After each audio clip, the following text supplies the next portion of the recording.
بسم اللہ الرحمن الرحیم۔ السلام علیکم ورحمۃ اللہ وبرکاتہ۔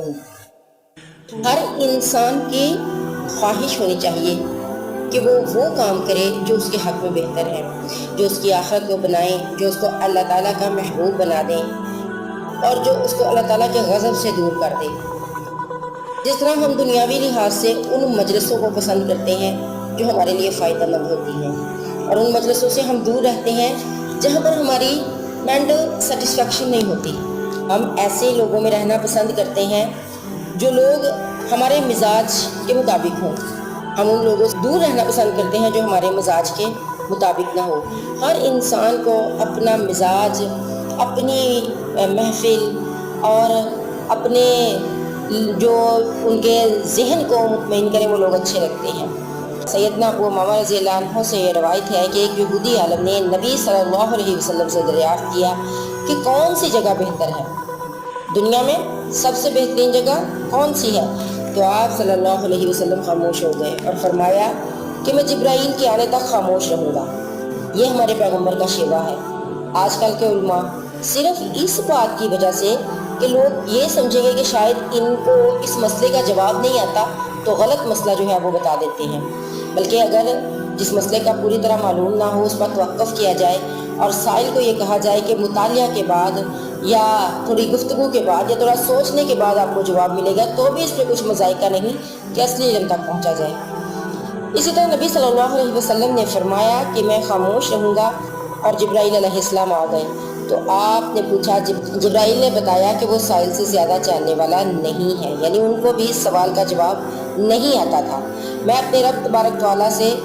اس کے بارے میں پوچھوں گا۔ اپنے رب تبارک تعالیٰ سے سوال کیا تو پھر کہا جبرائیل نے، اے محمد صلی اللہ علیہ وسلم، میں آج اللہ تعالیٰ سے اس قدر قریب ہوا ہوں کہ پہلے کبھی اتنا قریب نہیں ہوا۔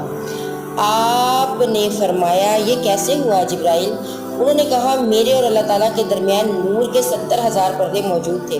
اور اللہ تعالیٰ نے فرمایا سبحان اللہ۔ اللہ نے فرمایا کہ برے مقامات، دنیا کے اندر جو سب سے برے مقام ہیں وہ بازار ہیں، اس میں جا کے انسان گناہ کے کئی کام کر لیتا ہے، اور بہترین مقامات مساجد ہیں۔ سبحان اللہ۔ یعنی دنیا میں سب سے جو برا مقام اللہ کی نظر میں ہے، اس کے رسول کی نظر میں ہے، اس کے فرشتوں کی نظر میں ہے، وہ بازار ہے۔ تو گویا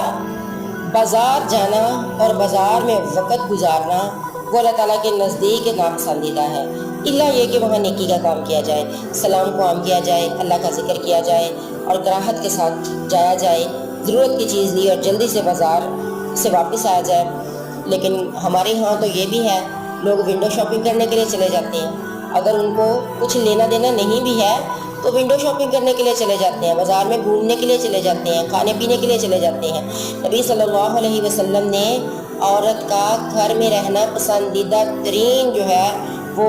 بتایا ہے کہ جو وقت وہ گھر میں گزارتی ہے وہ پسندیدہ ترین ہے، اور اللہ تعالیٰ کے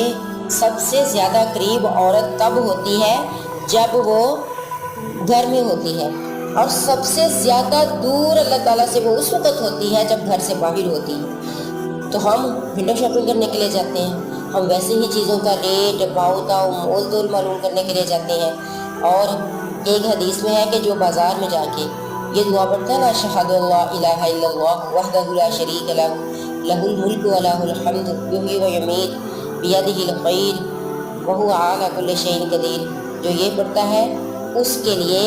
نیکیوں کی اتنی تعداد ہے کہ 70,000 ان کی کاؤنٹنگ کی گئی، جو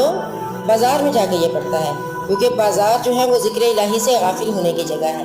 تو بازار میں بھی اگر جانا ہے تو اللہ کا ذکر کرنا ہے۔ بازار میں جا کر انسان گناہ کی طرف زیادہ مائل ہو سکتا ہے، چیزوں کو دیکھ کر اس کا دل دنیا کی طرف لگ سکتا ہے، اور ہر حال میں شریعت ہمیں اس چیز کے لیے پابند کرتی ہے کہ ہم دنیا میں زیادہ وقت نہ لگائیں، اور سب سے اچھے مقامات مسجدیں ہیں۔ لیکن مسجد میں بھی کیوں جانا چاہیے؟ وعن ابی ہریرہ قال سمعت رسول اللہ صلی اللہ علیہ وسلم یقول من جاء مسجد ھذا لم یأت الا لخیر یتعلمہ او یعلمہ فہو بمنزلۃ المجاہد فی سبیل اللہ ومن جاء لغیر ذلک فہو بمنزلۃ الرجل ینظر الی متاع غیرہ۔ یعنی مسجد میں بھی اس لیے آنا ہے کہ سیدنا ابو ہریرہ رضی اللہ عنہ سے روایت ہے کہ میں نے رسول اللہ صلی اللہ علیہ وسلم سے سنا،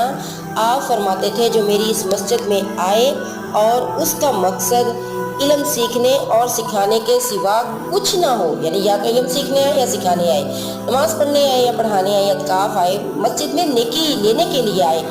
تو اس کے علاوہ اس کا مقصد اور کچھ نہ ہو۔ کچھ تو جاتے ہی لڑنے کے لیے ہیں، جھگڑنے کے لیے ہیں، تو مسجد میں اگر انسان صرف اس نیت سے جا رہا ہے کہ وہ سیکھنا یا سکھانا، تو وہ مجاہد فی سبیل اللہ کے مرتبہ کے برابر ہے، اور جو اس کے سوا کسی اور کام کے لیے آئے تو وہ اس آدمی کی طرح ہے جو دوسرے کے سامان کو دیکھ رہا ہو۔ دوسرے کے سامان کو دیکھ رہا ہو تو کیا مطلب، ایک آدمی آتا ہے مسجد میں آ کر نماز پڑھنے لگتا ہے اور دوسرا بالکل خاموش ہو کر بیٹھ جائے، تو قیامت کے دن جب اس نمازی کو اس نماز کا اجر ملے گا جو اس نے مسجد میں آ کر ادا کی، تو یہ بیٹھ رہنے والا اس کے ثواب کو اس طرح حسرت سے دیکھے گا جیسے کوئی غریب آدمی کسی دولت مند کی دولت کو حسرت کی نگاہوں سے دیکھتا ہے۔ تو نبی صلی اللہ علیہ وسلم نے فرمایا مساجد پسندیدہ ہے، لیکن مساجد بھی ایسی جگہ ہے، اس طرح اللہ تعالیٰ کی پسندیدہ ہے کہ اس میں نماز، قرآن، نیکی کا حکم اور علم سیکھا اور سکھایا جائے، کیونکہ نبی صلی اللہ علیہ وسلم نے مسجد میں علم سیکھنے کو پسندیدہ قرار دیا ہے۔ نبی صلی اللہ علیہ وسلم سے روایت ہے کہ رسول اللہ صلی اللہ علیہ وسلم نے فرمایا کہ لوگوں پر ایسا وقت آئے گا کہ ان کے دنیاوی کاموں کی گفتگو مساجد میں ہوا کرے گی، تم ان کے پاس مت بیٹھو، کیونکہ اللہ تعالیٰ کو ایسے لوگوں کی ضرورت نہیں ہے۔ یعنی جو مسجد میں جا کر اللہ تعالیٰ کا ذکر نہیں کرتے، اللہ تعالیٰ کو ایسے لوگوں کی ضرورت ہی نہیں ہے۔ تو کتنا بدبخت ہے وہ انسان جو مسجد بھی جاتا ہے تو دنیاوی گفتگو کے لیے، مسجد بھی جاتا ہے اور اللہ تعالیٰ کا قرب بھی نہیں ملتا، مسجد بھی جاتا ہے تو اس کا دل نیکیوں سے، ثواب سے غریب ہی رہتا ہے۔ تو اللہ تعالیٰ ہمیں مسجدوں کے جو حق ہے اس کو ادا کرنے کی توفیق عطا فرمائے۔